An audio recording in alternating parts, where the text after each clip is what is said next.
የማቴዎስ ወንጌል ምዕራፍ 21 ኢየሱስና ተከታዮቹ ወደ ኢየሩሳሌም በቀረቡ ጊዜ በደብረ ዘይት ወደምትገኘው ቤተፋጌ ወደምትባል መንደር ደረሱ። ከዚያም በኋላ ኢየሱስ ከደቀ መዛሙርቱ ሁለቱን እንዲህ ሲል ላካቸው። በፊታችሁ ወዳለችው መንደር ቀድማችሁ ሂዱ። እዚያም አንዲት የታሰረች አህያ ከነውርንጫዋ ወዲያው ታገኛላችሁ። ፈታችሁ አምጡልኝ። ማንም ሰው አንዳች ነገር ቢላችሁ ጌታ ስለሚፈልጋቸው ነው በሉት። እርሱም አህዮቹን ወዲያውኑ ይልካቸዋል። ይህም የሆነው በነቢይ እንዲህ ተብሎ የተነገረው እንዲፈጸም ነው። የጽዮን ከተማ ለምትባለው ለኢየሩሳሌም እነሆ ንጉሥሽ የዋህ ሆኖ በአህያይቱ ላይ ተቀምጦ በውርንጫ ላይ ሆኖ ወደ አንቺ ይመጣል በሏት። ስለዚህ ደቀ መዛሙርቱ ሄደው ልክ ኢየሱስ እንዳዘዛቸው አደረጉ። አህያዋንም ከነውርንጫዋ መጡለት። ልብሳቸውንም በአህዮቹ ጀርባ ላይ አደረጉና ኢየሱስ ተቀመጠባቸው። ከሕዝቡም ብዙዎቹ ልብሳቸውን በመንገድ ላይ አነጠፉ። ሌሎች ደግሞ የዛፍ ቅርንጫፍ እየቀጠፉ በመንገድ ላይ ይጐዘጕዙ ነበር። እፊት ይሄዱ የነበሩትና ከኋላ የሚከተሉ የነበሩት ሆሳዕና ለዳዊት ልጅ ምስጋና ይሁን፣ በጌታ ስም የሚመጣ የተባረከ ነው፣ ሆሳዕና ምስጋና በሰማይ ለእግዚአብሔር ይሁን እያሉ ይጮኹ ነበር። ኢየሱስ ወደ ኢየሩሳሌም በገባ ጊዜ የከተማ ሰዎች በሙሉ ይህ ማን ነው በማለት ታወቁ። ሕዝቡም ይህ በገሊላ ክፍለ አገር ከምትገኝ ከናዝሬት ከተማ የመጣ ነቢዩ ኢየሱስ ነው አሉ። ከዚህ በኋላ ኢየሱስ ወደ ቤተ መቅደስ ገባ። በዚያም የሚሸጡትና የሚገዙትን ሰዎች ሁሉ አስወጣ። የገንዘብ ለዋጮችን ጠረጴዛዎችና የርግብ ሻጮችንም ወንበሮች ገለበጠ። እንዲህም አላቸው፣ ቤቴ የጸሎት ቤት ይባላል ተብሎ ተጽፏል፣ እናንተ ግን የሌቦች ዋሻ አደረጋችሁት። ኢየሱስ በቤተ መቅደስ ሳለ ዐይነ ስውሮችና አንካሶች ወደ እርሱ መጡና ፈወሳቸው። ነገር ግን የካህናት አለቆችና የሙሴ ሕግ መምህራን ኢየሱስ ያደረገውን ድንቅ ነገር በማየታቸውና ሕፃናትም በቤተ መቅደስ ለዳዊት ልጅ ሆሳዕና ምስጋና ይሁን እያሉ ሲጮኹ በመስማታቸው ተቈጡ። ስለዚህ ኢየሱስን እነዚህን ሕፃናት የሚሉትን ትሰማለህን አሉት። እርሱም አዎ እሰማለሁ፣ ከልጆችና ከሚጠቡት ሕፃናት አፍ ምስጋናን ላንተ አዘጋጀህ የሚለውን ከቶ አላነበባችሁምን አላቸው። ትቶአቸውም ከከተማ ወጥቶ ቢታንያ ወደምትባል መንደር ሄደ። በዚያም አደረ። ኢየሱስ ጠዋት በማለዳ ወደ ከተማ ተመልሶ ሲሄድ ራበው። አንዲት የበለስ ዛፍ በመንገድ ዳር አየና ወደ እርሷ ሄደ። ነገር ግን ከቅጠል በቀር ምንም አላገኘባትም። ስለዚህ ከእንግዲህ ወዲህ ከቶ ፍሬ አይገኝብሽ አላት። ዛፊቱ ወዲያውኑ ደረቀች። ደቀ መዛሙርቱ ይህን ባዩ ጊዜ ይህችስ የበለስ ዛፍ በአንድ አፍታ እንዴት ደረቀች በማለት ተገረሙ። ኢየሱስም እንዲህ ሲል መለሰላቸው፣ በእውነት እላችኋለሁ እምነት ቢኖራችሁና ባትጠራጠሩ በበለሲቱ ዛፍ ላይ እኔ እንዳደረግሁት ማድረግ ብቻ ሳይሆን ይህን ተራራ እንኳ ከዚህ ተነስተህ ወደ ባሕር ተወርወር ብትሉት ይሆንላችኋል። አምናችሁ በጸሎት የምትለምኑትን ሁሉ ታገኛላችሁ። ኢየሱስ ወደ ቤተ መቅደስ ገብቶ ያስተምር ነበር። በዚያን ጊዜ የካህናት አለቆችና የሕዝብ ሽማግሌዎች ወደ እርሱ ቀረቡና ይህን ሁሉ የምታደርገው በምን ሥልጣን ነው? ይህን ሥልጣን የሰጠህ ማን ነው? ሲሉ ጠየቁት። ኢየሱስም እንዲህ ሲል መለሰላቸው፣ እኔም አንድ ጥያቄ ጠይቃችኋለሁ። ለጥያቄ መልስ ከሰጣችሁኝ እኔም ይህን ሁሉ በምን ሥልጣን እንደማደርግ ነግራችኋለሁ። የዮሐንስ ጥምቀት ከየት መጣ? ከእግዚአብሔር ነበረ ወይስ ከሰው? እነርሱም እርስ በርሳቸው እንዲህ ሲሉ ተመካከሩ። ከእግዚአብሔር ነው ብንል ታዲያ ለምን አላመናችሁትም ይለናል። ከሰው ነው ብንል ደግሞ ዮሐንስን ሁሉም እንደ ነቢይ ስለሚያዩት ሕዝቡን እንፈራለን። ስለዚህ ለኢየሱስ አናውቅም ሲሉ መለሱለት። እርሱም እንግዲያውስ እኔም በምን ሥልጣን ይህን ሁሉ እንደማደርግ አልነግራችሁም አላቸው። ቀጥሎም ኢየሱስ እንዲህ አላቸው፣ ታዲያ ምን ይመስላችኋል? አንድ ሰው 2 ልጆች ነበሩት። ከእነርሱ ወደ አንደኛው ቀርቦ ልጄ ሆይ ዛሬ ወደ ወይን አትክልት ሄደህ እንድትሠራ ይሁን አለው። ልጁም እምቢ አልሄድም አለ። ይሁን እንጂ በኋላ ተጸጸተና ሊሠራ ሄደ። አባትየው ወደ ሁለተኛው ልጁ ደግሞ ሄደና እርሱንም እንዲሁ እንዲሠራ አዘዘው። ልጁም እሺ አባቴ እሄዳለሁ አለ። ነገር ግን ወደ ሥራ አልሄደም። እንግዲህ ከእነዚህ ከሁለቱ የአባቱን ፈቃድ የፈጸመው የትኛው ነው? እነርሱም የመጀመሪያው ነዋ አሉ። ኢየሱስም እንዲህ አላቸው፣ በእውነት እላችኋለሁ ኀጢአተኞችና ዘማውያን ወደ መንግሥተ ሰማይ በመግባት ይቀድሟችኋል። ምክንያቱም አጥማቂው ዮሐንስ የጽድቅን መንገድ ሊያሳያቸው ቢመጣ አላመናችሁትም፣ ኀጢአተኞችና ዘማውያን ግን አመኑት። ይህንንም አይታችሁ እንኳ ንስሐ ገብታችሁ አላመናችሁትም። ደግሞም ኢየሱስ እንዲህ አለ፣ ሌላም ምሳሌ ስሙ። የወይን አትክልት የተከለ አንድ ሰው ነበረ። እርሱ በወይኑ አትክልት ዙሪያ አጥር አጠረ። የወይን መጭመቂያ የሚሆን ጉድጓድ ቆፍሮ አበጀ። ለወይኑ ጥበቃ የሚያገለግል ረጅም ግንብ ሠራ። ከዚህ በኋላ የአትክልቱን ቦታ ለገበሬዎች አከራይቶ ወደ ሌላ አገር ሄደ። የፍሬ ወራት በደረሰ ጊዜ ድርሻውን እንዲቀበሉለት አገልጋዮቹን ወደ ገበሬዎቹ ላከ። ገበሬዎቹ ግን አገልጋዮቹን ይዘው አንዱን ደበደቡት፣ አንዱን ገደሉት፣ አንዱንም ደግሞ በድንጋይ ወገሩት። የወይኑ አትክልት ጌታ እንደገና ቁጥራቸው ከፍተኞቹ የሚበልጥ ሌሎችን አገልጋዮች ደግሞ ላከ። ገበሬዎቹ በእነርሱ ላይ ተመሳሳይ ድርጊት ፈጸሙባቸው። በመጨረሻም የወይኑ አትክልት ጌታ ልጄንስ ያከብሩታል በማለት ልጁን ወደ ገበሬዎቹ ላከ። ገበሬዎቹ ግን ልጁን ባዩ ጊዜ ይህማ ወራሹ ነው፣ ኑ እንግደለውና ርስቱን እንውሰድ ተባባሉ። ልጁንም ይዘው ከአትክልቱ ውጪ ወሰዱና ገደሉት። ታዲያ የወይኑ አትክልት ጌታ በመጣ ጊዜ በእነዚህ ገበሬዎች ላይ ምን የሚያደርግ ይመስላችኋል? እነርሱም እነዚህን ክፉ ሰዎች ያለ ርኅራኄ ይገድላቸዋል። የወይኑን አትክልት ፍሬውን በየጊዜው ለሚሰጡት ለሌሎች ገበሬዎች ያከራያል አሉት። ቀጥሎም ኢየሱስ እንዲህ አላቸው፣ ግንበኞች የናቁት ድንጋይ እርሱ ዋና የማዕዘን ድንጋይ ሆነ። ይህም የእግዚአብሔር ሥራ ነው፣ ለዓይኖቻችንም ድንቅ ነው ተብሎ የተጻፈው ከቶ አላነበባችሁምን? ስለዚህ እንዲህ እላችኋለሁ፣ የእግዚአብሔር መንግሥት ከእናንተ ተወስዳ ፍሬ ለሚያፈራ ሕዝብ ትሰጣለች። በዚህ ድንጋይ ላይ የሚወድቅ ይሰበራል፣ ድንጋዩ በላዩ ላይ የሚወድቅበት ሰው ግን ይጨፈለቃል። የካህናት አለቆችና ፈሪሳውያን እነዚህን ምሳሌዎች በሰሙ ጊዜ ኢየሱስ የተናገረው ስለ እነርሱ መሆኑን ተገነዘቡ። ስለዚህ ሊይዙት ፈልገው ነበር። ነገር ግን ሕዝቡ እንደ ነቢይ ያየው ስለ ነበር ፈሩ።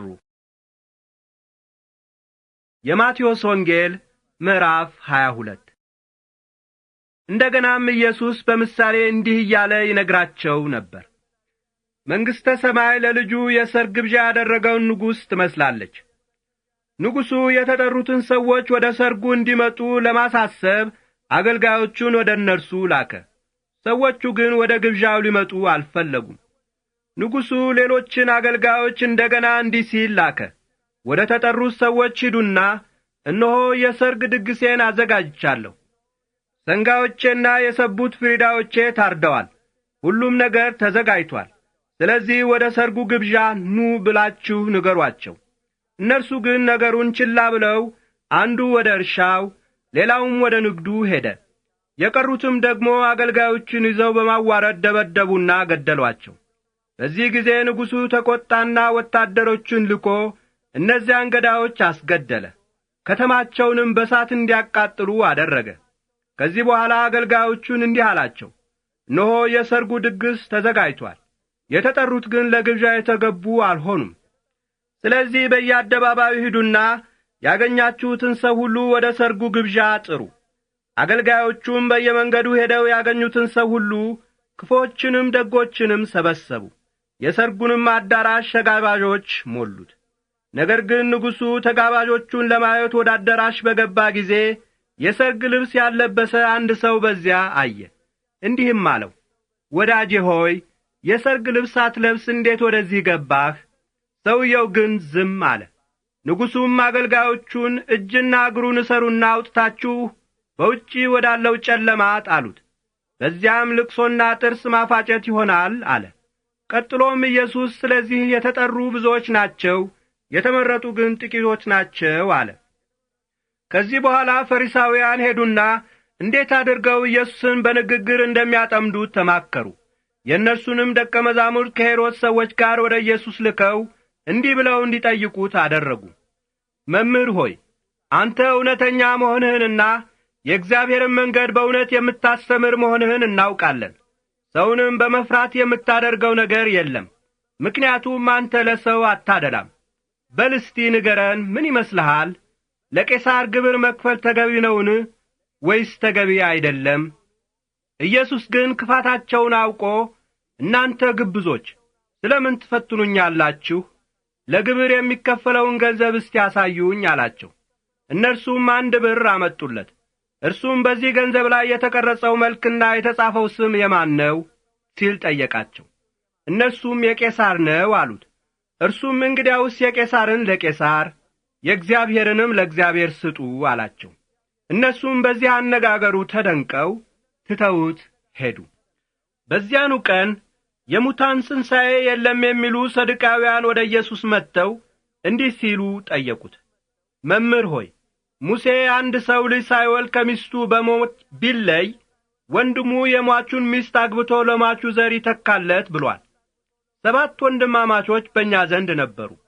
የሁሉም ታላቅ ሚስት አግብቶ ልጅ ሳይወልድ ሞተ። ስለዚህ ታናሽ ወንድሙ የሟቹን ሚስት አገባ።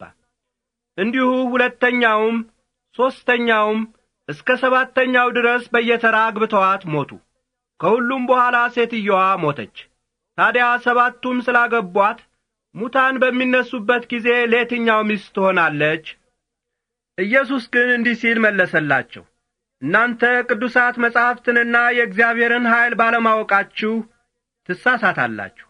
ምክንያቱም ሰዎች ከሞት በተነሱ ጊዜ በሰማይ እንዳሉት መላእክት ይሆናሉ እንጂ አያገቡም፣ አይጋቡምም።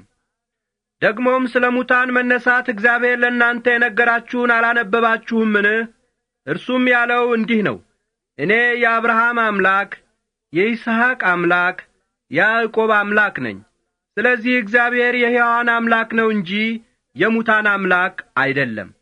ሕዝቡም ይህን በሰሙ ጊዜ በትምህርቱ ተደነቁ። ኢየሱስ ሰዱቃውያንን መልስ አሳጥቶ ዝም እንዳሰኛቸው ፈሪሳውያን በሰሙ ጊዜ በአንድነት ተሰበሰቡ። ከእነርሱም አንድ የሙሴ ሕግ መምህር ኢየሱስን ሊፈትነው ፈልጎ እንዲህ ሲል ጠየቀው። መምህር ሆይ፣ ከሁሉ የሚበልጥ ትእዛዝ የትኛው ነው? ኢየሱስም እንዲህ ሲል መለሰለት። እግዚአብሔር አምላክህን በፍጹም ልብህ፣ በፍጹም ነፍስህ፣ በፍጹም ሐሳብህ ውደድ። ከሁሉም የሚበልጠውና የመጀመሪያው ትእዛዝ ይህ ነው። ይህንንም የሚመስለው 2ኛው ትእዛዝ ሰውን ሁሉ እንደ ራስህ አድርገህ ውደድ የሚለው ነው። የሙሴ ሕግና የነቢያት ትምህርት ሁሉ የተመሠረቱት በእነዚህ በሁለቱ ትእዛዞች ላይ ነው። ፈሪሳውያን ተሰብስበው ሳሉ ኢየሱስ እንዲህ ሲል ጠየቃቸው። ስለ መሲህ ምን ትላላችሁ? የማንስ ልጅ ይመስላችኋል? እነርሱም የዳዊት ልጅ ነው ሲሉ መለሱለት። ኢየሱስም እንዲህ አላቸው። ታዲያ ዳዊት በመንፈስ ቅዱስ ተመርቶ እንዲህ ሲል ጌታ ብሎ እንዴት ይጠራዋል? እግዚአብሔር ለጌታዬ ለመሲሁ ጠላቶችህን በሥልጣን ስር እስካደርግልህ ድረስ በቀኜ ተቀመጥ አለው። እንግዲህ ዳዊት ራሱ ጌታ ብሎ ከጠራው ታዲያ መሲህ እንዴት ልጁ ሊሆን ይችላል? አንድ ቃል እንኳ ሊመልስለት የቻለ ማንም ሰው አልነበረም። ከዚያን ቀን ጀምሮ ጥያቄ ሊያቀርብለት የደፈረ ማንም አልነበረም። የማቴዎስ ወንጌል ምዕራፍ 23። ከዚህ በኋላ ኢየሱስ ለሕዝቡና ለደቀ መዛሙርቱ እንዲህ ሲል ተናገረ። የሙሴ ሕግ መምህራንና ፈሪሳውያን ለማስተማር በሙሴ ወንበር ተቀምጠዋል። ስለዚህ እነርሱ የሚሏችሁን ሁሉ አድርጉ፣ ጠብቁም። እነርሱ የሚያደርጉትን ግን አታድርጉ። ምክንያቱም እነርሱ የሚናገሩትን በሥራ ላይ አያውሉትም። ከባድና አስቸጋሪ ሸክም አስረው ለሰው ያሸክማሉ። ራሳቸው ግን በጣታቸው እንኳ ሊነኩት አይፈልጉም። ሥራቸውን ሁሉ የሚያደርጉት ሰው እንዲያይላቸው ብለው ነው።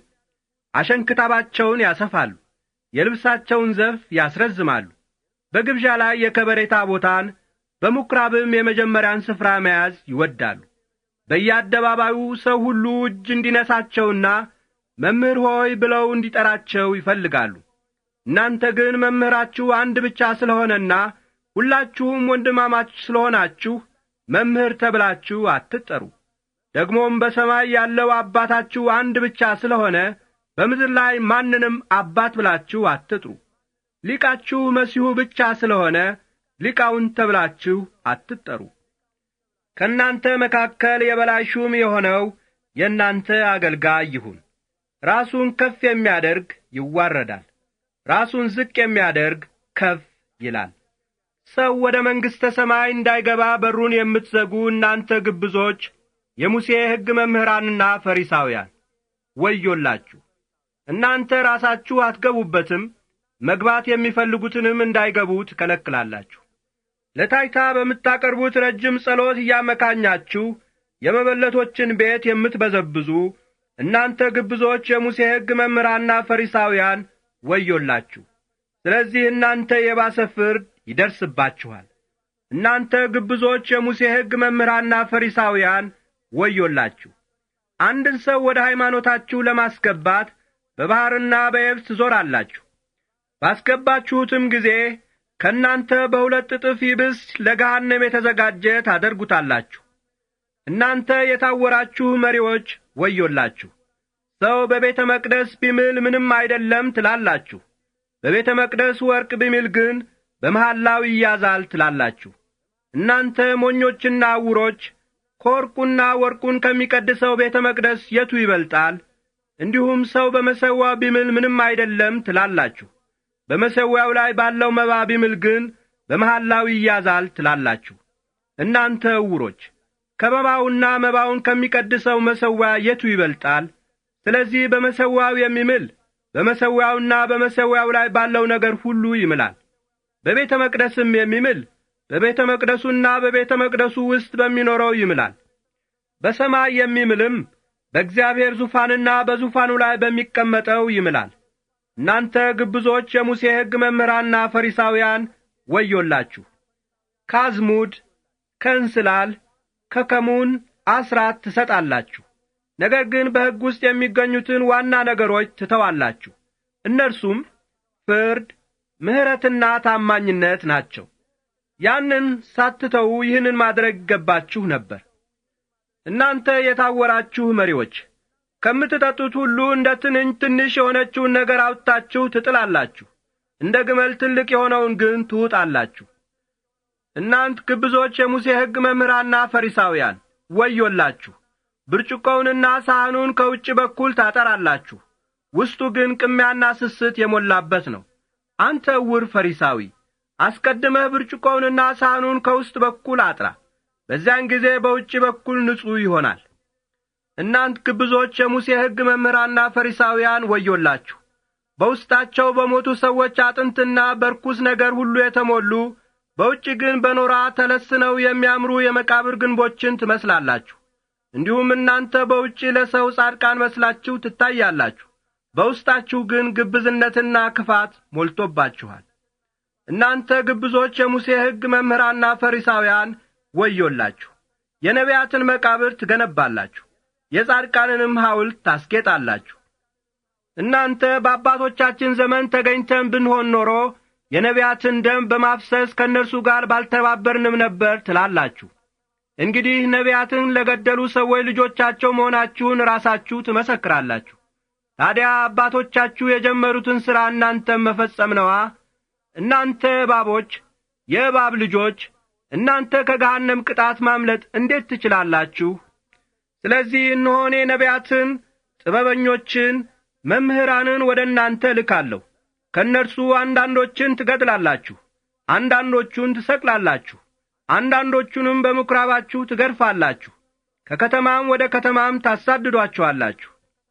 በዚህም ምክንያት ከጻድቁ ከአቤል ደም ጀምሮ በመቅደሱና በመሠዊያው መካከል እስከ ገደላችሁት እስከ በራክዩ ልጅ እስከ ዘካርያስ ደም በምድር ላይ ስለ ፈሰሰው የጻድቅ ደም ቅጣቱ በእናንተ ላይ ይደርሳል። በእውነት እላችኋለሁ ይህ ሁሉ ቅጣት በዚህ ዘመን ሰዎች ላይ ይደርሳል። ቀጥሎም ኢየሱስ እንዲህ አለ፣ ኢየሩሳሌም ኢየሩሳሌም ሆይ አንቺ ነቢያትን የምትገድዪ፣ ወደ አንቺ የተላኩትንም በድንጋይ የምትወግሪ፣ ዶሮ ጫጩቶቿን በክንፎቿ ስር እንደምትሰበስብ እኔም ያንቺን ልጆች በአንድነት ልሰበስብ ስንት ጊዜ ወደድሁ፣ እናንተ ግን አልፈለጋችሁም። እንግዲህ እነሆ ቤታችሁ ወና ሆኖ ይቀራል። ስለዚህ በጌታ ስም የሚመጣ የተባረከ ነው እስክትሉ ድረስ ከእንግዲህ ወዲህ አታዩኝም እላችኋለሁ። የማቴዎስ ወንጌል ምዕራፍ 24። ኢየሱስ ከቤተ መቅደስ ወጥቶ ሲሄድ ደቀ መዛሙርቱ የቤተ መቅደሱን ሕንጻ ሊያሳዩት ወደ እርሱ ቀረቡ። እርሱ ግን ይህን ሁሉ ታያላችሁን? በእውነት እላችኋለሁ ድንጋይ በድንጋይ ላይ ተነባብሮ ሳይፈርስ የሚቀር የለም አላቸው። ኢየሱስ በደብረ ዘይት ተራራ ላይ ተቀምጦ ሳለ ደቀ መዛሙርቱ ብቻቸውን ወደ እርሱ ቀርበው ይህ ሁሉ ነገር የሚሆነው መቼ ነው? የመምጫህና የዓለም መጨረሻ ምልክት ምንድነው? ሲሉ ጠየቁት። ኢየሱስ እንዲህ ሲል መለሰላቸው፣ ማንም ሰው እንዳያሳስታችሁ ተጠንቀቁ። ምክንያቱም ብዙዎች እኔ መሲህ ነኝ እያሉ በስሜ ይመጣሉ፣ ብዙ ሰዎችንም ያሳስታሉ። የጦርነትን ድምፅና የጦርነትን ወሬ ትሰማላችሁ። ይህ ሁሉ መሆን ስላለበት አትደንግጡ። መጨረሻው ግን ገና ነው። ሕዝብ በሕዝብ ላይ፣ መንግሥትም በመንግሥት ላይ በጦርነት ይነሳል። በልዩ ልዩ ስፍራ ረሃብና የምድር መናወጥ ይሆናል። ይህም ሁሉ እንደ ምጣር ያለ የጭንቅ መጀመሪያ ይሆናል። በዚያን ጊዜ ሰዎች ለመከራ አሳልፈው ይሰጧችኋል፣ ይገድሏችኋል። በስሜም ምክንያት በሕዝቦች ሁሉ ዘንድ የተጠላችሁ ትሆናላችሁ። በዚያን ጊዜ ብዙዎች ሃይማኖታቸውን በመካድ ይሰናከላሉ። አንዱ ሌላውን አሳልፎ ይሰጣል። ሰዎችም እርስ በርሳቸው ይጣላሉ። ብዙ ሐሰተኞች ነቢያት ይነሳሉ፣ ብዙዎችንም ያሳስታሉ። ከክፋት ብዛት የተነሣ የብዙ ሰዎች ፍቅር ትቀዘቅዛለች። እስከ መጨረሻ በትዕግሥት የሚጸና ግን ይድናል። ለሕዝቦች ሁሉ ምስክር እንዲሆን ይህ የእግዚአብሔር መንግሥት ወንጌል በመላው ዓለም ይሰበካል። በዚያን ጊዜ መጨረሻው ይመጣል። ቀጥሎም ኢየሱስ እንዲህ አለ፣ ነቢዩ ዳንኤል በተናገረው መሠረት የሚያረክሰው አስጸያፊ ነገር በተቀደሰ ስፍራ ቆሞ ታያላችሁ። ይህንንም አንባቢው ያስተውል። በዚያን ጊዜ በይሁዳ አገር ያሉ ወደ ተራሮች ይሽሹ። በጣራ ላይ ያለ ከቤቱ አንዳች ነገር ለመውሰድ አይውረድ። በእርሻም ያለ ልብሱን ለመውሰድ ወደ ኋላው አይመለስ። በዚያን ጊዜ ለነፍሰ ጡሮችና ለሚያጠቡ መጫቶች ወዮላቸው። ሽሽታችሁ በክረምት ወይም በሰንበት ቀን እንዳይሆን ጸልዩ። በዚያን ጊዜ ዓለም ከተፈጠረ ጀምሮ እስከ ዛሬ ድረስ ያልሆነ ወደፊትም እርሱን የሚመስል ከቶ የማይሆን ታላቅ መከራ ይመጣል። እነዚያ ቀኖች ባያጥሩማ ኖሮ አንድም ሰው መዳን ባልቻለ ነበር። ነገር ግን ስለ ተመረጡት ሰዎች እነዚያ ቀኖች ያጥራሉ። በዚያን ጊዜም ማንም ሰው እነሆ መሲህ እዚህ አለ ወይም እዚያ አለ ቢላችሁ አትመኑ።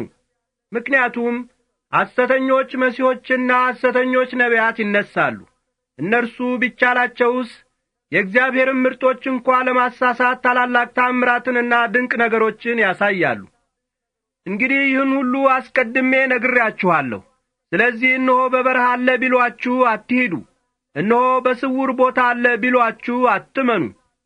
ምክንያቱም መብረቅ በሰማይ ብልጭ ብሎ ከምሥራቅ እስከ ምዕራብ እንደሚታይ የሰው ልጅ መምጣትም እንዲሁ ይሆናል። በድን ወዳለበት ቦታ አሞራዎች ይሰበሰባሉ። ደግሞም ኢየሱስ እንዲህ አለ፣ ከእነዚያ ከመከራ ቀኖች በኋላ ወዲያውኑ ፀሐይ ትጨልማለች፣ ጨረቃም ብርሃኗን አታሳይም፣ ከዋክብትም ከሰማይ ይወድቃሉ፣ የሰማያት ኃይሎችም ይናወጣሉ። ከዚህም በኋላ የሰው ልጅ ምልክት በሰማይ ላይ ይታያል። በዚያን ጊዜ በዓለም ላይ ያሉ ሕዝቦች ሁሉ ደረታቸውን እየመቱ ያለቅሳሉ። የሰው ልጅም በኃይልና በታላቅ ክብር በደመና ላይ ሆኖ ሲመጣ ያዩታል። ታላቅ የመለከት ድምፅ የሚያሰሙ መላእክቱን ይልካል። እነርሱ በአራቱም የዓለም ማዕዘኖች ሄደው ከሰማይ ዳርቻ እስከ ሰማይ ዳርቻ ለእርሱ የተመረጡትን ሰዎች ይሰበስባሉ።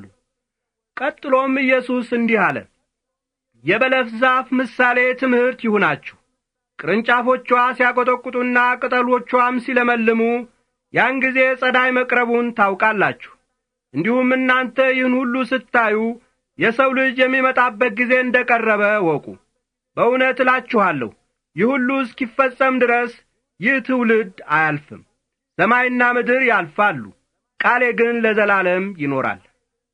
ደግሞም ኢየሱስ እንዲህ አለ፣ ስለዚያች ቀንና ስለዚያች ሰዓት ግን ከአብ በቀር የሰማይ መላእክት ቢሆኑ ወልድም ቢሆን ማንም የሚያውቅ የለም። በኖኅ ዘመን እንደ ነበረው ዐይነት በሰው ልጅ መምጣትም ጊዜ እንዲሁ ይሆናል። በዚያን ዘመን ከጥፋት ውኃ በፊት ኖህ ወደ መርከብ እስከ ገባበት ቀን ድረስ ሰዎች ሲበሉና ሲጠጡ፣ ሲያገቡና ሲያጋቡ ነበር። የጥፋት ውሃ መጥቶ ሁሉንም ጠራርጎ እስከ ወሰዳቸው ድረስ አላወቁም ነበር። የሰው ልጅ አመጣጥም ልክ እንዲሁ ይሆናል። በዚያን ጊዜ ሁለት ሰዎች በእርሻ አብረው ይሠራሉ። አንደኛው ይወሰዳል፣ ሌላው ይቀራል። ሁለት ሴቶች አብረው ይፈጫሉ። አንደኛዋ ትወሰዳለች፣ ሌላይቱ ትቀራለች። እንግዲህ ጌታችሁ በየትኛው ቀን እንደሚመጣ አታውቁምና ተግታችሁ ጠብቁ። ነገር ግን ይህን እወቁ፣ ባለቤት ከሌሊቱ በየትኛው ሰዓት ሌባ እንደሚመጣ ቢያውቅ ኖሮ ነቅቶ በጠበቀ ነበር፣ ቤቱም እንዲቈፈር ባልተወም ነበር።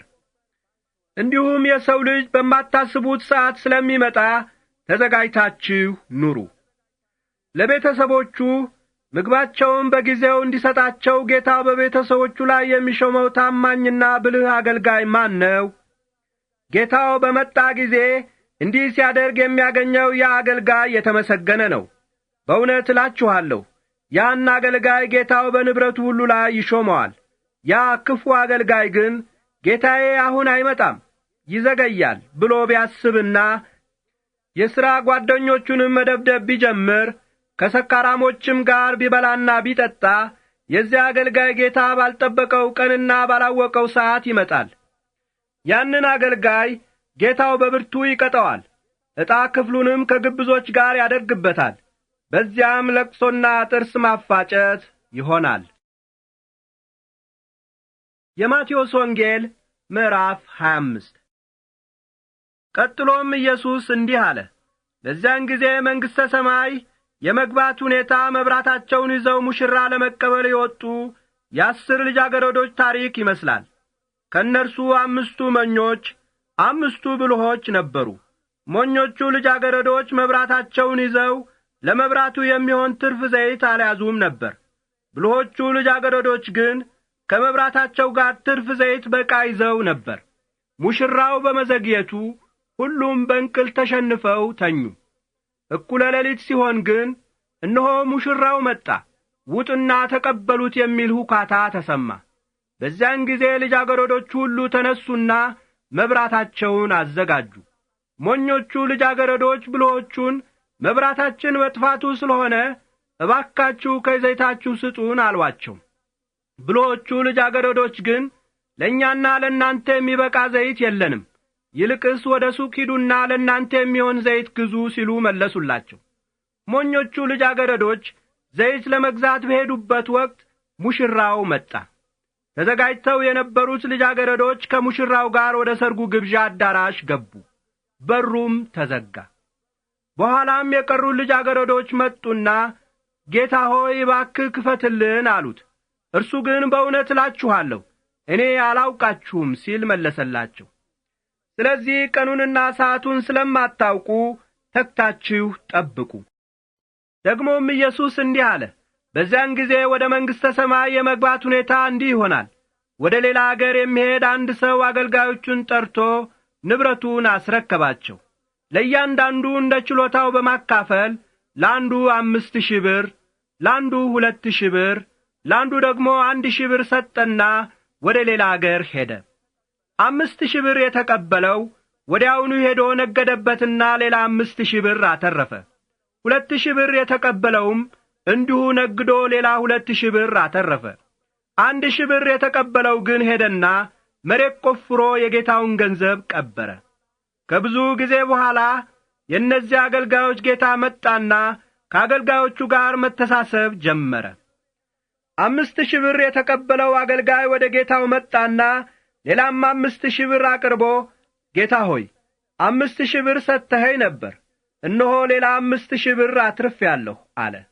ጌታውም መልካም አደረግህ፣ አንተ ታማኝና ደግ አገልጋይ፣ በጥቂት ነገር ታማኝ ሆነ ስለ ተገኘህ በብዙ ነገር ላይ ሾመሃለሁ፣ ና የጌታህን ደስታ ለመካፈል ግባ አለው። 2,000 ብር የተቀበለውም ቀርቦ ጌታ ሆይ 2,000 ብር ሰጥተኸኝ ነበር፣ እነሆ ሌላ 2,000 ብር አትርፌአለሁ አለ። ጌታውም መልካም ነው፣ አንተ ታማኝና ደግ አገልጋይ፣ በጥቂት ነገር ታማኝ ሆነ ስለ ተገኘህ በብዙ ነገር እሾምሃለሁ፣ ና የጌታህን ደስታ ለመካፈል ግባ አለው። 1,000 ብር የተቀበለው ቀርቦ ጌታ ሆይ ካልዘራህበት የምታጭድ ካልበተንህበትም የምትሰበስብ ጨካኝ ሰው መሆንህን አውቃለሁ። ስለዚህ ፈራሁና ሄጄ ገንዘብህን በመሬት ውስጥ ቀበርኩት። ይኸውልህ ገንዘብህ አለው።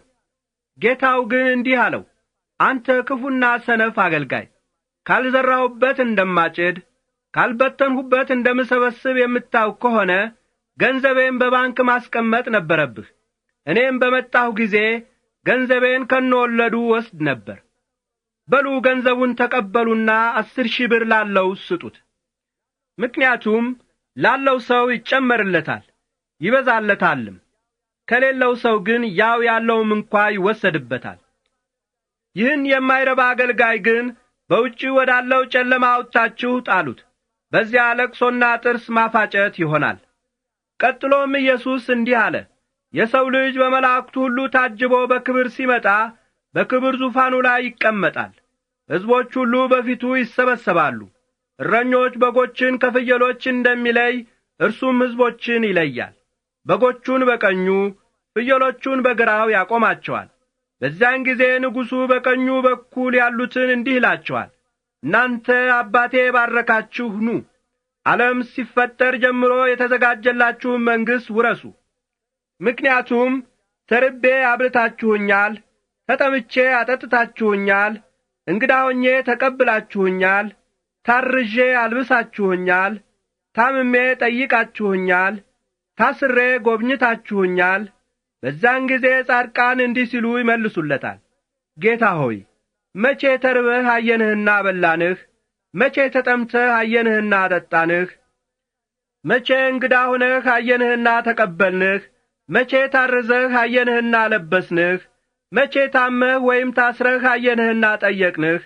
ንጉሡም በእውነት እላችኋለሁ ከእነዚህ ከወንድሞቼ አነስተኛ ለሆነው ለአንዱ እንኳ ያደረጋችሁት ሁሉ ለእኔ እንዳደረጋችሁት ነው ሲል ይመልስላቸዋል። ከዚህ በኋላ በግራው በኩል ያሉትንም እንዲህ ይላቸዋል፣ እናንተ የተረገማችሁ ከእኔ ወዲያ ራቁ፣ ለሰይጣንና ለተከታዮቹ መላእክት ወደ ተዘጋጀው ወደ ዘላለም እሳት ሂዱ። ምክንያቱም ተርቤ አላበላችሁኝም፣ ተጠምቼ አላጠጣችሁኝም፣ እንግዳ ሆኜ አልተቀበላችሁኝም፣ ታርዤ አላለበሳችሁኝም፣ ታምሜና ታስሬ አልጠየቃችሁኝም። እነርሱም ጌታ ሆይ ተርበህ ወይም ተጠምተህ፣ እንግዳ ሆነህ ወይም ታርዘህ፣ ታመህ ወይም ታስረህ መቼ ያየንህና ሳንረዳህ ቀረን ሲሉ ይመልሱለታል። ንጉሡም በእውነት እላችኋለሁ ከእነዚህ ከወንድሞቼ አነስተኛ ለሆነው ለአንዱ እንኳ ያላደረጋችሁት ሁሉ ለእኔ እንዳላደረጋችሁት ነው ይላቸዋል። ስለዚህ እነዚህ ወደ ዘላለም ቅጣት ሲሄዱ፣ ጻድቃን ግን ወደ ዘላለም ሕይወት ይሄዳሉ። የማቴዎስ ወንጌል ምዕራፍ 26 ኢየሱስ ይህን ሁሉ ትምህርት አስተምሮ ባበቃ ጊዜ ደቀ መዛሙርቱን እንዲህ አላቸው፣ ከ2 ቀን በኋላ የፋሲካ በዓል እንደሚሆን ታውቃላችሁ። የሰው ልጅ ለመሰቀል ተላልፎ ይሰጣል። በዚያን ጊዜ የካህናት አለቆችና የሕዝብ ሽማግሌዎች በሊቀ ካህናቱ በቀያፋ ግቢ ተሰበሰቡ። እዚያም ኢየሱስን በተንኰል ለመያዝና ለመግደል ተማከሩ። ነገር ግን ሕዝቡ ሁከት እንዳያስነሳ በበዓል ቀን አይሁን አሉ። እነሆ ኢየሱስ በቢታንያ ለምጻም በነበረው በስምዖን ቤት ነበረ።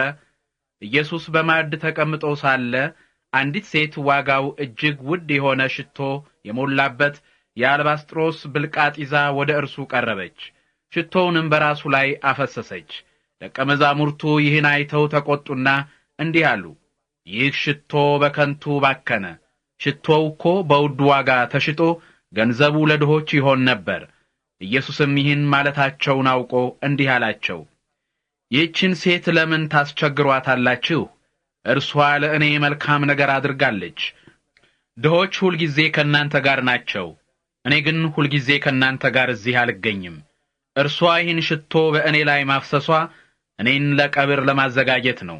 በእውነት እላችኋለሁ በዓለም ሁሉ ይህ ወንጌል በሚሰበክበት በማናቸውም ስፍራ ይህ እርሷ ያደረገችው ለመታሰቢያዋ ይነገርላታል። በዚያን ጊዜ ከ12 ሐዋርያት አንዱ የሆነው አስቆሮታዊው ይሁዳ ወደ ካህናት አለቆች ሄደና ኢየሱስን አሳልፌ ብሰጣችሁ ምን ትሰጡኛላችሁ አለ። እነርሱም 30 ጥሬ ብር ሰጡት። እርሱም ከዚያ ቀን ጀምሮ ኢየሱስን አሳልፎ የሚሰጥበትን ምቹ ጊዜ ይፈልግ ነበር። በቂጣ በዓል መጀመሪያ ቀን ደቀ መዛሙርቱ ወደ ኢየሱስ ቀርበው የፋሲካን ራት የት እንድናዘጋጅልህ ትፈልጋለህ ሲሉ ጠየቁት። እርሱም በከተማ ወደሚኖረው ወደ እንትና ቤት ሂዱና መምህር ጊዜ ቀርቧልና ከደቀ መዛሙርቴ ጋር የፋሲካን ራት የምበላው በአንተ ቤት ነው ይላል በሉት አለ። ደቀ መዛሙርቱም ኢየሱስ እንዳዘዛቸው አደረጉ። የፋሲካውንም ራት አዘጋጁ። በመሸም ጊዜ ኢየሱስ ከ12 ጋር በማዕድ ተቀመጠ። ሲበሉም ኢየሱስ በእውነት እላችኋለሁ ከእናንተ አንዱ እኔን አሳልፎ ይሰጣል አለ። ደቀ መዛሙርቱም በዚህ ነገር በጣም አዝነው እያንዳንዳቸው እኔ እሆን እያሉ ይጠይቁት ጀመር።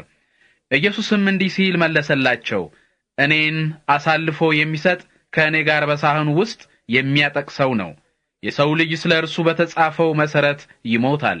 ነገር ግን የሰው ልጅን አሳልፎ ለሚሰጥ ሰው ወዮለት!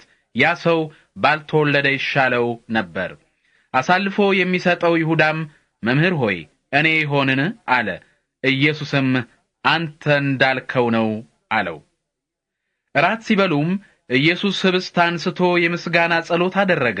ቆርሶም ለደቀ መዛሙርቱ እንካችሁ ብሉ፣ ይህ ሥጋዬ ነው ብሎ ሰጣቸው። ጽዋውንም አንስቶ የምስጋና ጸሎት ካደረገ በኋላ እንዲህ ሲል ሰጣቸው፣ ሁላችሁም ከዚህ ጽዋ ጠጡ። ይህ ስለ ብዙዎች ለኃጢአት ይቅርታ የሚፈስ የአዲስ ኪዳን ደሜ ነው። በአባቴ መንግሥት አዲሱን የወይን ፍሬ ጭማቂ ከእናንተ ጋር እስከምጠጣበት ቀን ድረስ ከእንግዲህ ወዲህ ከዚህ የወይን ፍሬ ጭማቂ ዳግመኛ አልጠጣም እላችኋለሁ። ከዚህ በኋላ መዝሙር ዘምረው ወደ ደብረ ዘይት ተራራ ወጡ። በዚያን ጊዜ ኢየሱስ ደቀ መዛሙርቱን እንዲህ አላቸው፣ እረኛውን መትቼ እገድላለሁ፣ የመንጋውም በጎች ይበተናሉ ተብሎ ተጽፏልና በዚች ሌሊት ሁላችሁም ትከዱኛላችሁ። ነገር ግን ከሞት ከተነሳሁ በኋላ ወደ ገሊላ ቀድሜያችሁ እሄዳለሁ። በዚያን ጊዜ ጴጥሮስ ሌሎቹ ሁሉ እንኳ ቢከዱህ እኔ ከቶ አልክድህም ብሎ ተናገረ። ኢየሱስም በእውነት እልሃለሁ ዛሬ በዚህች ሌሊት ዶሮ ከመጮኹ በፊት አንተ 3 ጊዜ ትክደኛለህ አለው። ጴጥሮስ ግን መሞት እንኳ የሚያስፈልግ ቢሆን ካንተ ጋር እሞታለሁ እንጂ ከቶ አልክድህም አለው። የቀሩትም ደቀ መዛሙርት ሁሉ እንዲሁ ይሉ ነበር። ከዚህ በኋላ ኢየሱስ ከደቀ መዛሙርቱ ጋር ጌትሴማኒ ወደሚባል ስፍራ ሄደ። እዚያም እንደደረሱ ኢየሱስ ደቀ መዛሙርቱን እኔ እዚያ ሄጄ እስክጸልይ እናንተ እዚህ ቆዩ አላቸው። ከእርሱ ጋር ጴጥሮስንና የዘብዴዎስን ልጆች አስከትሎ ሄደ። ማዘንና መጨነቅም ጀመረ። እንዲህም አላቸው፣ ለመሞት እስክደርስ አዝኛለሁ። እናንተ እዚህ ቆዩ፣ ከእኔም ጋር ንቁ። ከእነርሱ ጥቂት ራቅ ብሎ ሄደና በመሬት ላይ በግንባሩ ተደፍቶ እንዲህ ሲል ጸለየ፣ አባት ሆይ የሚቻልህ ከሆነ ይህ የመከራ ጽዋ ከኔ ወዲያ ይለፍ። ነገር ግን እንደ አንተ ፈቃድ ይሁን እንጂ እንደ እኔ ፈቃድ አይሁን። ከዚህ በኋላ ወደ 3ቱ ደቀ መዛሙርት ተመልሶ በመጣ ጊዜ ተኝተው አገኛቸው። ስለዚህ ጴጥሮስን እንዲህ አለው፣ ከእኔ ጋር አንዲት ሰዓት እንኳ መንቃት አልቻላችሁምን? ወደ ፈተና እንዳትገቡ ተግታችሁ ጸልዩ። የሰው መንፈስ ሁልጊዜ ዝግጁ ነው፣ ሥጋ ግን ደካማ ነው። እንደገናም ኢየሱስ ለሁለተኛ ጊዜ ርቆ ሄደና አባቴ ሆይ ይህ የመከራ ጽዋ ሳልጠጣው ሊያልፍ የማይቻል ከሆነ እንዳንተ ፈቃድ ይሁን ሲል ጸለየ። ደግሞም ወደ ደቀ መዛሙርቱ ተመልሶ በመጣ ጊዜ ዓይኖቻቸው በእንቅልፍ ከብደው ነበርና ተኝተው አገኛቸው። እንደገናም ትቷቸው ሄደና ያንኑ የፊተኛውን ቃል በመናገር 3ኛ ጊዜ ጸለየ። ከዚህ በኋላ ወደ ደቀ መዛሙርቱ ተመልሶ መጣና እንዲህ አላቸው፣ አሁንም ገና ተኝታችኋልን? አሁንም ዕረፍት ታደርጋላችሁን? እነሆ ሰዓቱ ደርሷል። የሰው ልጅ በኃጢአተኞች እጅ ተላልፎ ይሰጣል። ተነሱ እንሂድ፣ እነሆ አሳልፎ የሚሰጠኝ ቀርቧል። ኢየሱስ ገና ሲናገር ሳለ እነሆ ከ12ቱ አንዱ የሆነው ይሁዳ መጣ። ከእርሱም ጋር ሰይፍና ዱላ የያዙ ብዙ ሰዎች መጡ። እነርሱ ከካህናት አለቆችና ከሕዝብ ሽማግሌዎች የተላኩ ነበሩ። ኢየሱስን አሳልፎ የሚሰጠው ይሁዳ ለሰዎቹ የምትፈልጉት እኔ የምስመው ነውና እርሱን ያዙት ሲል ምልክት ሰጥቷቸው ነበር። ይሁዳ ወዲያውኑ መጥቶ ወደ ኢየሱስ ቀረበና መምህር ሆይ ሰላም ላንተ ይሁን ብሎ ሳመው። ኢየሱስም ወዳጄ ሆይ እንግዲህ የመጣህበትን ጉዳይ ፈጽም አለው። ከዚህ በኋላ ሰዎቹ ወደ ኢየሱስ ቀረቡና ያዙት። በዚህ ጊዜ ከኢየሱስ ጋር ከነበሩት አንዱ ሰይፉን መዘዘና የሊቀ ካህናቱን አገልጋይ መጥቶ ጆሮውን ቆረጠው። ኢየሱስ ግን እንዲህ አለ፣ ሰይፍን የሚያነሱ በሰይፍ ይጠፋሉና ሰይፍህን ወደ ሰገባው መልሰህ ክተተው። ለመሆኑ እኔ አባቴን ብለምን እርሱ በብዙ ሺህ የሚቆጠሩ የመላእክት ሰራዊት ሊልክልኝ የማይችል ይመስልሃልን? እንዲህማ ቢሆን ኖሮ መከራ መቀበል አለበት የሚለው የመጽሐፍ ቅዱስ ቃል እንዴት ይፈጸማል? በዚያን ሰዓት ኢየሱስ ለሕዝቡ እንዲህ አለ፣ ወንበዴን እንደምትይዙ እኔን ለመያዝ ሰይፍና ዱላ ይዛችሁ መጣችሁን? በየቀኑ በቤተ መቅደስ እያስተማርሁ ከእናንተ ጋር ሳለሁ አልያዛችሁኝም ነበር። ነገር ግን ይህ ሁሉ የሆነው በነቢያት የተጻፈው እንዲፈጸም ነው። በዚያን ጊዜ ደቀ መዛሙርቱ ሁሉ ትተውት ሸሹ። ከዚህ በኋላ ኢየሱስን የያዙት ሰዎች ወደ ሊቀ ካህናቱ ወደ ቀያፋ ወሰዱት። በዚያም የሕግ መምህራንና ሽማግሌዎች ተሰብስበው ነበር። ጴጥሮስ ግን እስከ ሊቀ ካህናቱ ግቢ ድረስ ኢየሱስን በሩቅ ተከተለው። ወደ ውስጥ ገብቶም የነገሩን ፍጻሜ ለማየት ከሌሎች ጋር ተቀመጠ። የካህናት አለቆችና የሸንጎም አባሎች ሁሉ በኢየሱስ ላይ የሞት ፍርድ ለማስፈረድ የሐሰት ምስክር ይፈልጉ ነበር። ምንም እንኳ ብዙ የሐሰት ምስክሮች ቢቀርቡም ሞት የሚያስፈርድበት ምስክርነት አላገኙም። በመጨረሻ 2 ምስክሮች ቀርበው ይህ ሰው የእግዚአብሔርን ቤተ መቅደስ አፍርሼ በ3 ቀን ልሠራው እችላለሁ ብሏል ሲሉ ተናገሩ። ሊቀ ካህናቱም ተነሳና እነዚህ ሰዎች ለሚመሰክሩብህ ሁሉ ምንም መልስ አትሰጥምን ሲል ጠየቀው። ኢየሱስ ግን ዝም አለ። ሊቀ ካህናቱም እንደገና ኢየሱስን በሕያው እግዚአብሔር ስም ይዤሃለሁ፣ የእግዚአብሔር ልጅ መሲህ አንተ እንደሆንህ ንገረን አለው። ኢየሱስም እንዲህ ሲል መለሰለት፣ አንተ እንዳልኸው ነው። ነገር ግን ከእንግዲህ ወዲህ የሰው ልጅ በኃይሉ እግዚአብሔር ቀኝ ተቀምጦ ታዩታላችሁ፣ እንዲሁም በሰማይ ደመና ሆኖ ሲመጣ ታዩታላችሁ እላችኋለሁ። በዚህ ጊዜ ሊቀ ካህናቱ በቁጣ ልብሱን ቀደደና እንዲህ አለ፣ እነሆ በእግዚአብሔር ላይ የስድብ ቃል ተናግሯል። እናንተም ስድቡን ሰምታችኋል። ከእንግዲህ ወዲህ ምን ምስክር ያስፈልጋል? ታዲያ ምን ይመስላችኋል? እነርሱም ሞት ይገባዋል ሲሉ መለሱ። በዚያን ጊዜ ምራቃቸውን ተፉበት፣ ጎሸሙት፣ በጥፊም እየመቱት መሲህ ሆይ ማን ነው የመታህ? እስቲ ወቅ ይሉት ነበር። ጴጥሮስ ከቤት ውጪ በሊቀ ካህናቱ ግቢ ውስጥ ተቀምጦ ነበር። በዚያን ጊዜ አንዲት ገረድ ወደ እርሱ ቀርባ አንተም እኮ ከገሊላዊው ኢየሱስ ጋር ነበርህ አለችው። እርሱ ግን የምትዩን አላውቅም ሲል በሁሉም ፊት ካደ። ሊወጣ ወደ በሩ ሲሄድ አንዲት ሌላ ገረድ አየችውና እዚያ ለነበሩት ሰዎች ይህ ሰው ከናዝሬቱ ኢየሱስ ጋር ነበር አለች። ጴጥሮስም ይህን የምትዩን ሰው አላውቀውም ሲል በመማል እንደገና ካደ። ከጥቂት ጊዜ በኋላ እዚያ ቆመው የነበሩት ሰዎች ወደ ጴጥሮስ ጠጋ ብለው አነጋገርህ ያስታውቃልና በርግጥ አንተም ከእርሱ ወገን ነህ አሉት። በዚያን ጊዜ ጴጥሮስ እኔ ይህን ሰው አላውቀውም እያለ ራሱን መራገምና መማል ጀመረ። ወዲያውኑ ዶሮ ጮኸ። ጴጥሮስም ዶሮ ሳይጮህ 3 ጊዜ ትክደኛለህ ብሎ ኢየሱስ የተናገረው ቃል ትዝ አለው። ወደ ውጭም ወጣና ምርር ብሎ አለቀሰ። የማቴዎስ ወንጌል ምዕራፍ 27። ጠዋት በማለዳ የካህናት አለቆችና የሕዝብ ሽማግሌዎች ሁሉ በኢየሱስ ላይ የሞት ፍርድ ለማስፈረድ ተማከሩ። ከዚህ በኋላ ኢየሱስን አስረው ወሰዱና ለገዢው ለጲላጦስ አሳልፈው ሰጡት። ኢየሱስን አሳልፎ የሰጠው ይሁዳ ኢየሱስ እንደተፈረደበት ባየ ጊዜ ተጸጸተ። 30ንም ጥሬ ብር ለካህናት አለቆችና ሽማግሌዎች እንዲህ በማለት መልሶ ሰጣቸው። ንጹሑን ሰው ለሞት አሳልፌ በመስጠቴ በድያለሁ። እነርሱ ግን ታዲያ እኛ ምን ቸገረን? የራስህ ጉዳይ ነው አሉት። እርሱም 30ውን ጥሬ ብር በቤተ መቅደስ ውስጥ በትኖ ትቷቸው ወጣ። ሄዶም ታንቆ ሞተ። የካህናት አለቆች 30ውን ጥሬ ብር አንስተው ይህ ገንዘብ የደም ዋጋ ስለሆነ ከቤተ መቅደስ መባ ጋር ልንቀላቅለው አይፈቀድም አሉ። ስለዚህ ከተመካከሩ በኋላ ለእንግዶች የመቃብር ቦታ እንዲሆን የሸክላ ሰሪውን መሬት ገዙበት። በዚህ ምክንያት ያ መሬት እስከ ዛሬ ድረስ የደም መሬት እየተባለ ይጠራል። በዚህ ሁኔታ የእስራኤል ልጆች የገመቱትን ለእርሱ ዋጋ የሚሆን 30 ጥሬ ብር ወሰዱ። ጌታም እንዳዘዘኝ ስለ ሸክላ ሰሪው መሬት ከፈሉ ተብሎ በነቢዩ ኤርምያስ የተነገረው ትንቢት ተፈጸመ። በዚያን ጊዜ ኢየሱስ ወደ ገዢው ወደ ጲላጦስ ፊት ቀረበ። ገዢውም አንተ የአይሁድ ንጉሥ ነህን ሲል ጠየቀው። ኢየሱስም አንተ እንዳልኸው ነኝ ሲል መለሰ። ነገር ግን የካህናት አለቆችና ሽማግሌዎች ሲወነጅሉት ምንም መልስ አልሰጠም። ከዚህ በኋላ ጲላጦስ በስንት ነገር ሲወነጅሉህ አትሰማምን አለው። ኢየሱስ ግን ገዢው እስኪደነቅ ድረስ አንዲት ቃል እንኳን አልመለሰለትም። ሮማዊው ገዢ በየዓመቱ በአይሁድ ፋሲካ በዓል ጊዜ እንዲፈታላቸው ሕዝቡ የጠየቁትን አንድ እስረኛ ፈትቶ መልቀቅ አስለምዶ ነበር። በዚያን ጊዜ በርባን የተባለ ማመጻኛነቱ የታወቀ እስረኛ ነበራቸው። ስለዚህ ሕዝቡ በተሰበሰቡ ጊዜ ጲላጦስ ማንን እንድፈታላችሁ ትፈልጋላችሁ?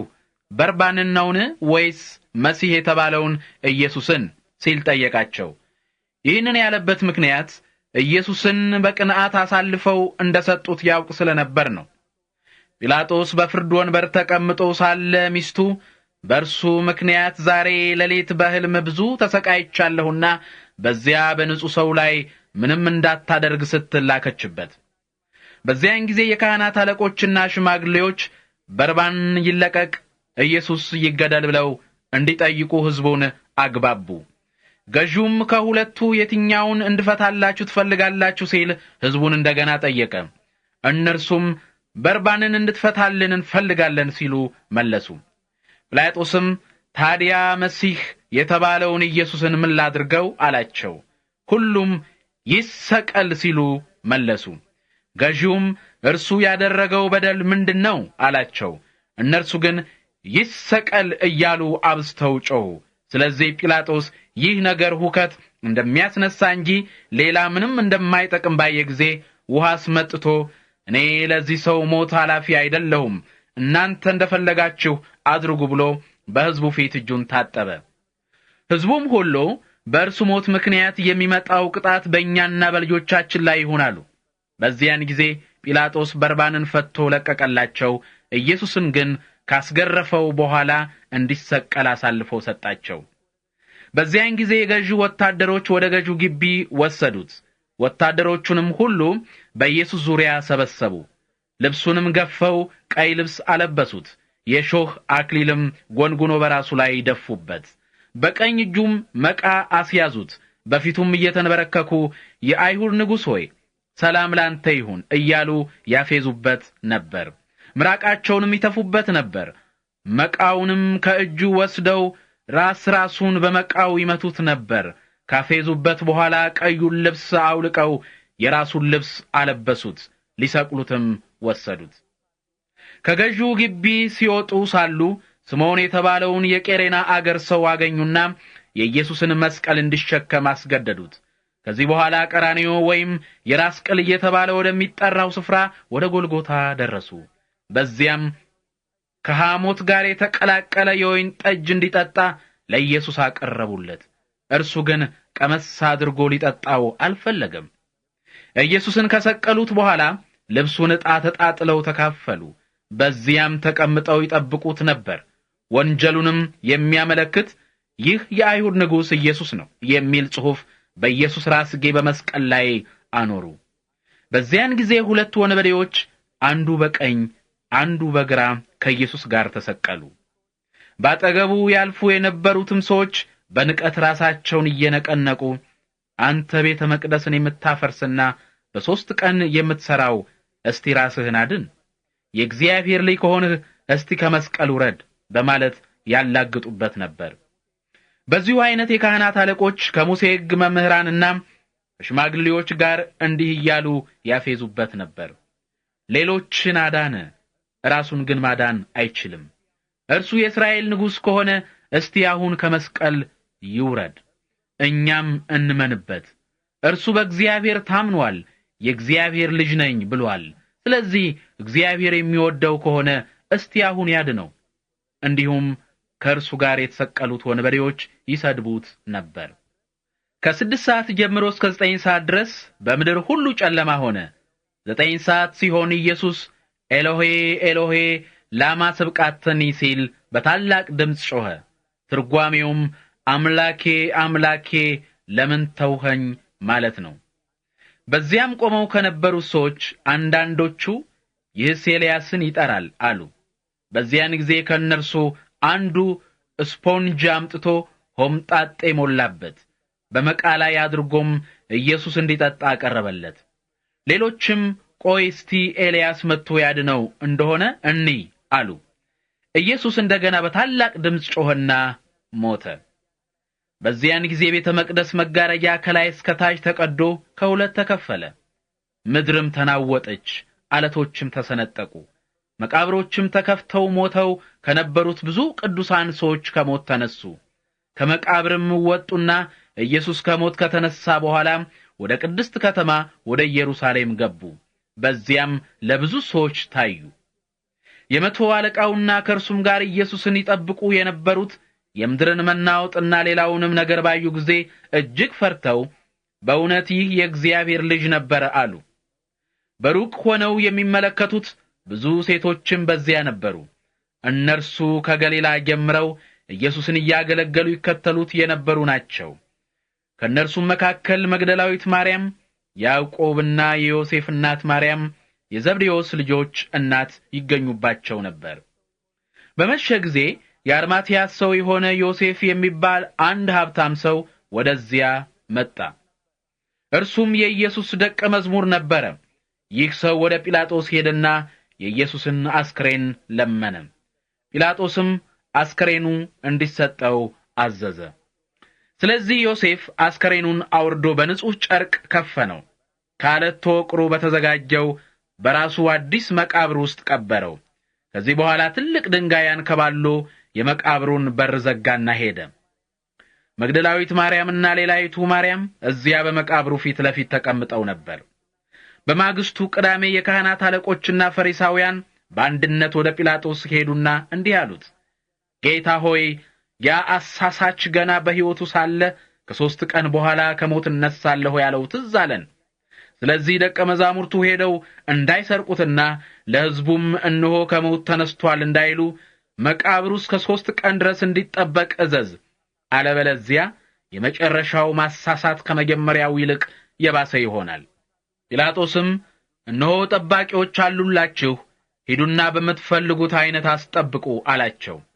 ስለዚህ ሄደው ድንጋዩን በማኅተም አሸጉና መቃብሩን በወታደሮች አስጠበቁ።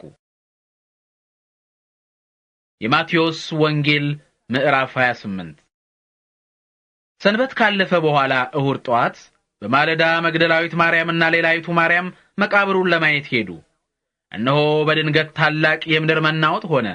የእግዚአብሔር መልአክ ከሰማይ ወርዶ መቃብሩ የተዘጋበትን ድንጋይ አንከባለለና በላዩ ተቀመጠ። የመልአኩ ፊት እንደ መብረቅ ያበራ ነበር፣ ልብሱም እንደ በረዶ ነጭ ነበረ። ጠባቂዎቹ መልአኩን ከመፍራት የተነሳ በመንቀጥቀጥ እንደ በድን ሆኑ። መልአኩ ግን ሴቶቹን እንዲህ አላቸው፣ እናንተስ አትፍሩ፣ የተሰቀለውን ኢየሱስን እንደምትፈልጉ አውቃለሁ። እርሱ ከሞት እነሳለሁ ብሎ እንደተናገረው ተነስቷልና በዚህ የለም። ተኝቶበት የነበረውን ስፍራ ኑና እዩ። እንግዲህ በፍጥነት ሄዳችሁ ለደቀ መዛሙርቱ ከሞት ተነስቷል፣ እነሆ ወደ ገሊላ ቀድሟችሁ ይሄዳል፣ በዚያ ታገኙታላችሁ ብላችሁ ንገሯቸው፣ እነሆ ነግሬያችኋለሁ። ከዚህ በኋላ ሴቶቹ በፍርሃትና በታላቅ ደስታ ከመቃብሩ በፍጥነት ሄዱ፣ ለደቀ መዛሙርቱም ሊነግሩ ሮጡ። ኢየሱስ በመንገድ አገኛቸውና ሰላም ለእናንተ ይሁን አላቸው። እነርሱም ወደ እርሱ ቀረቡና እግሮቹን ይዘው ሰገዱለት። በዚያን ጊዜ ኢየሱስ አትፍሩ፣ ሂዱና ወደ ገሊላ እንዲሄዱ ለወንድሞቼ ንገሯቸው፣ የሚያዩኝም በዚያ ነው አላቸው። ሴቶቹም ሲሄዱ ሳለ ከወታደሮቹ አንዳንዶቹ ወደ ከተማ ሄደው የሆነውን ነገር ሁሉ ለካህናት አለቆች ነገሩ። የካህናት አለቆች ከሽማግሌዎች ጋር ተሰብስበው ከተማከሩ በኋላ ለወታደሮቹ ብዙ ገንዘብ ሰጧቸውና እንዲህ አሏቸው፣ እኛ ተኝተን ሳለ ደቀ መዛሙርቱ በሌሊት መጥተው ሰረቁት ብላችሁ ለሕዝቡ ንገሩ። ይህን ነገር ገዢው የሰማ እንደሆነ እኛ ጉዳዩን አስረድተን በእናንተ ላይ ችግር እንዳይደርስባችሁ እናደርጋለን። ስለዚህ ወታደሮቹ ገንዘቡን ተቀብለው ልክ እንደ ተነገራቸው አደረጉ። ይህም ነገር እስከ ዛሬ ድረስ በአይሁዳውያን ዘንድ ይነገራል። 11 ደቀ መዛሙርት ኢየሱስ እንዲሄዱ ወደ አመለከታቸው በገሊላ ወደሚገኘው ተራራ ሄዱ። ባዩትም ጊዜ ሰገዱለት። አንዳንዶቹ ግን ተጠራጠሩ። ኢየሱስ ወደ እነርሱ ቀረበና እንዲህ አላቸው፣ ሥልጣን ሁሉ በሰማይና በምድር ተሰጥቶኛል። እንግዲህ ወደ ዓለም ሕዝብ ሁሉ ሂዱ፣ በአብና በወልድ በመንፈስ ቅዱስ ስም እያጠመቃችኋቸው የእኔ ደቀ መዛሙርት አድርጓቸው። ያዘዝኋቸውንም ሁሉ እንዲፈጽሙ አስተምሯቸው። እነሆ እኔ እስከ ዓለም መጨረሻ ድረስ ሁልጊዜ ከእናንተ ጋር ነኝ።